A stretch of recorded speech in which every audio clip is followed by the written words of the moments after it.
Ciao amici! Ciao! Ciao! Stiamo viaggiando da 5 mesi e contiamo di farlo più a Ancora a tempo lungo. indeterminato possibile. Vogliamo affrontare l'argomento del nostro budget e delle nostre spese in viaggio.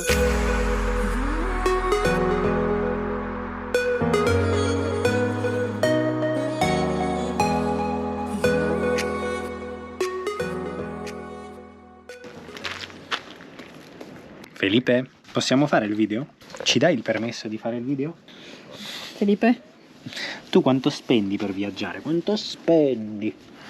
È interessante per molti, alcuni ci hanno chiesto di parlarne. Noi siamo abituati anche che in viaggi più brevi ci siamo sempre dati un budget. Sì, delle ed è spese. quello che volevamo fare prima di partire, solo che noi non volevamo venire in Messico all'inizio, come sapete, o come potete scoprire nel video introduttivo, ma volevamo andare in Asia, volevamo partire da Milano e arrivare in Asia. Attraversare tutto il centro Asia facendo la via della seta. Ci eravamo dati un budget. Adatto anche all'area geografica dove Certo, ci dirigevamo, no? Ma sicuramente il nostro budget dipendeva non solo dall'area geografica, ma soprattutto dai nostri risparmi e le nostre entrate. Il nostro budget si calcola sulla somma delle due cose. Esatto, poi se vi fa piacere faremo anche un video dove parleremo delle nostre entrate. Per ora, e grazie a voi magari aumenteranno, infatti condividete questo video, raccontatelo. E fateci sapere se vi interessa questo tema nei commenti. Il nostro budget volevamo che fosse di 20 euro a testa al giorno. Compreso veramente tutto, nel senso che non ci sono extra in tutto ciò.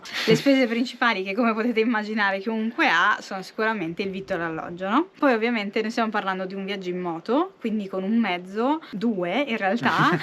Ha delle caratteristiche però, che molti altri non hanno, perché sì, magari viaggiano backpacking o in van o coi mezzi pubblici. Infatti, prima di entrare nello specifico degli argomenti, visto che abbiamo dovuto declinare il nostro budget su una situazione ben più cara rispetto a quello che poteva essere il centro Asia e il sud-est asiatico, abbiamo capito che dovevamo adattarci e trovare delle maniere per risparmiare un pochettino, per rimanere dentro il budget. Quindi, se state con noi fino alla fine di questo video, scoprirete quali sono state le soluzioni per risparmiare moltissimo e quindi abbattere di tanto il budget. Così ogni tanto ci concediamo anche qualche extra.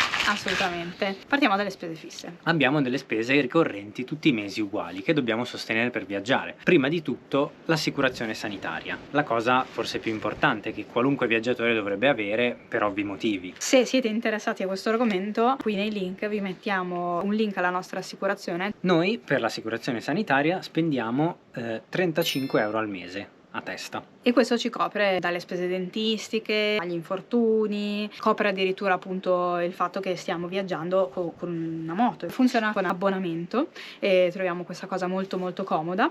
Può essere interrotta in qualsiasi momento o, se è necessario, può anche essere fatto un upgrade, per esempio se si entra negli Stati Uniti dove il costo è leggermente maggiore, ma lo si può fare nel momento in cui si entra. Anche le moto vanno assicurate e in ogni paese in cui entriamo dobbiamo fare un'assicurazione locale. Non esiste al momento un'assicurazione valida in tutto il mondo. In ogni paese in cui entriamo dobbiamo acquistare un'assicurazione, facendo anche attenzione a calcolare il tempo in cui staremo in quel paese. Per esempio qui in Messico abbiamo potuto fare un'assicurazione molto lunga perché sapevamo che saremmo rimasti per molto tempo. Per l'assicurazione della moto noi stiamo spendendo 20 euro al mese. In media ovviamente, perché a seconda del tipo di moto che si ha e del valore che il mezzo ha, il premio dell'assicurazione cambia, quindi tra le due moto noi stiamo spendendo in media 20 euro al mese. Invece per la benzina spendiamo circa, vediamo un valore più o meno una media, spendiamo 30 euro al mese a moto. E ne facciamo di chilometri, abbiamo fatto una media sugli ultimi 3 mesi. Sicuramente la benzina in Messico costa meno che in Europa, ben venga.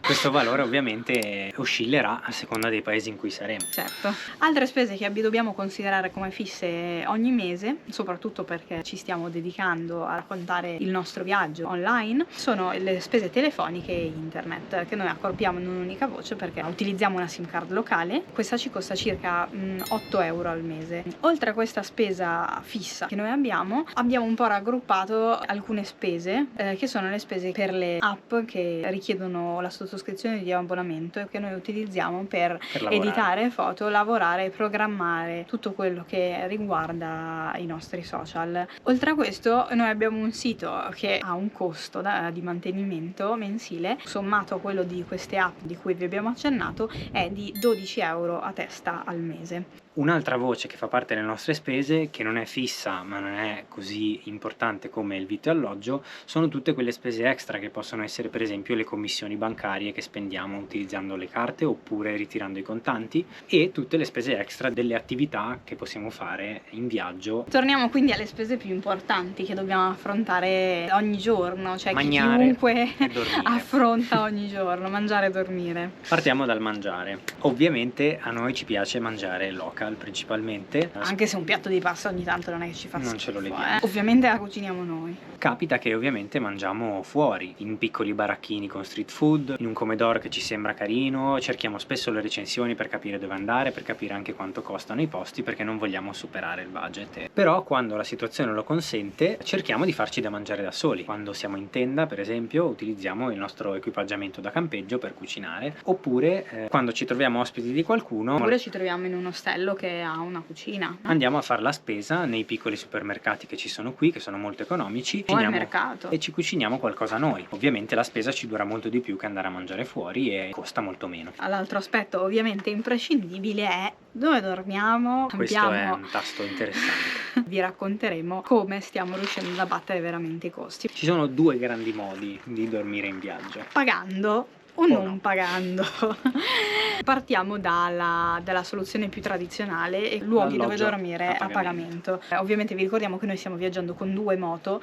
Sì, non le abbiamo camperizzate, infatti se volete guardate il video in cui ne parliamo, però non ci si dorme ancora dentro. Per trovare i posti dove dormire noi ci stiamo rifacendo prevalentemente a hoteliti trovati su Booking, altrimenti online direttamente su Google. Perché qui ancora molti posti non sono sui Ovviamente, siti specializzati, sì, quindi li devi certo. andare a cercare. E sono tra l'altro i meno cari, no? Molto spesso ci ritroviamo a cercare per la strada, nel posto dove arriviamo, cerchiamo, chiediamo e troviamo le cose più semplici. Altrimenti ovviamente Hostel World per gli ostelli, su Airbnb un sacco di soluzioni diverse. Quindi affrontiamo ora la parte in cui, come dicevamo prima, si dorme gratis o quasi. Abbiamo individuato 3 principali soluzioni. La più ovvia è accamparsi. Qui è legale, in moltissimi luoghi del mondo è legale, in Italia no, tranne che per il bivacco sopra una certa altitudine. E qui molto spesso basta chiedere alle persone del luogo, a un ristorante vicino alla spiaggia, a qualcuno. Oppure proprio addirittura all'interno dei ranci, che qua ci sono. Altra grande soluzione per dormire gratis in viaggio è couchsurfing.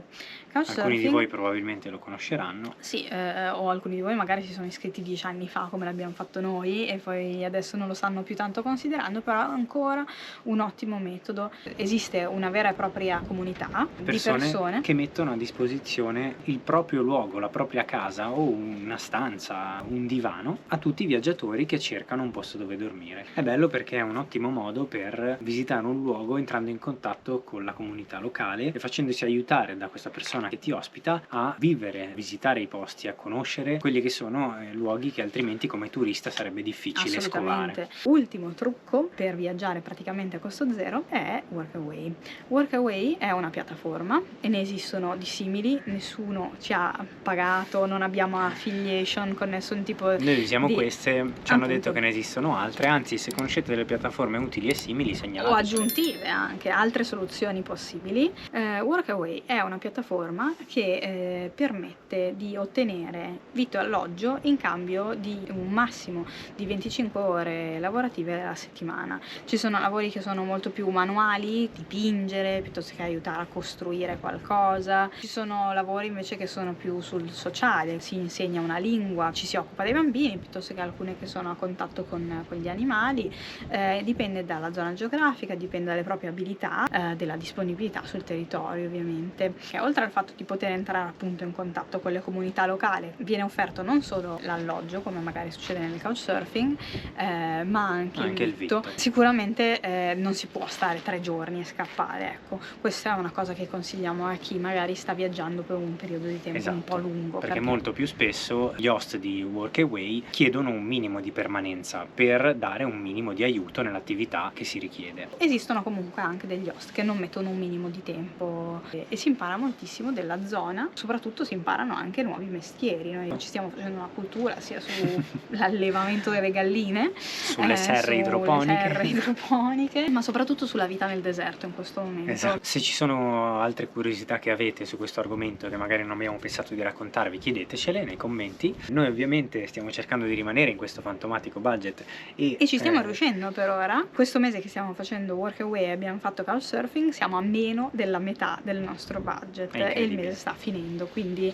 questo ci permette di fare cose in più che altrimenti non potremmo fare, oppure visitare dei territori che sicuramente hanno un costo della vita molto più alto rispetto a quello per il quale avevamo creato questo budget. Bene, noi siamo molto soddisfatti, speriamo che vi sia piaciuto questo video, che vi sia stato utile e che vi sia utile per un viaggio futuro. Certo, se vi interessano questi temi mettete un bel like così ci invogliate a parlarne di più. Se è la prima volta che vedete un nostro video e vi interessa il viaggio che stiamo facendo, il nostro progetto, iscrivetevi al canale, attivate la campanellina che così sarete sempre aggiornati sulle nostre avventure, sui video che stiamo facendo, e quindi ci vediamo alla prossima. Grazie mille per averci ascoltato fino a qua. A presto, ciao! Ciao!